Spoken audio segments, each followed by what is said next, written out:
There are two types of electric vehicle simulation model. First one is forward facing model and the second one is backward facing model. The forward facing model simulates the vehicle for driver inputs, whereas the backward facing model simulates the vehicle for predefined vehicle speed profile. In this video we are having a quick review of these two models. In upcoming videos we will explain these models in detail for you.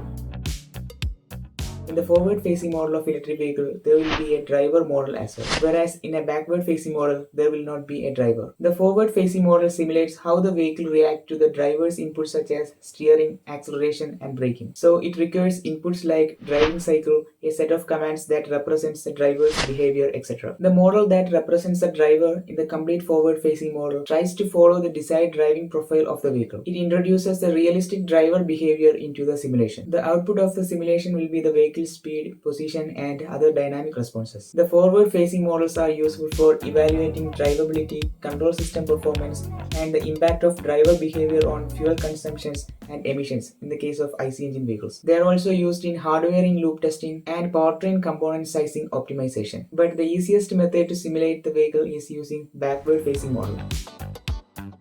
It's used to find how the vehicle operates on a predefined speed profile. The backward-facing electric vehicle simulation does not require a driver model. It requires a speed versus time data, that is a driving cycle, to perform the analysis. The output of the simulation will be the engine torque and fuel consumption in the case of IC engine vehicles and other powertrain parameters needed to achieve the specified speed in the case of all vehicles. The backward facing models are commonly used for powertrain design of electric vehicles. It's used for fuel consumption analysis and emission estimations in the case of IC engine vehicles and hybrid electric vehicles. They are useful in the case of standard driving cycles are available for analysis. We use this backward facing simulation model for electric vehicle related projects widely. The projects such as the sensitivity analysis of design parameters, etc. can be done using this backward facing model. Follow us for more detailed video about all these topics and contact Siratech Automotive for electric vehicle related simulation studies. Thanks a lot for watching.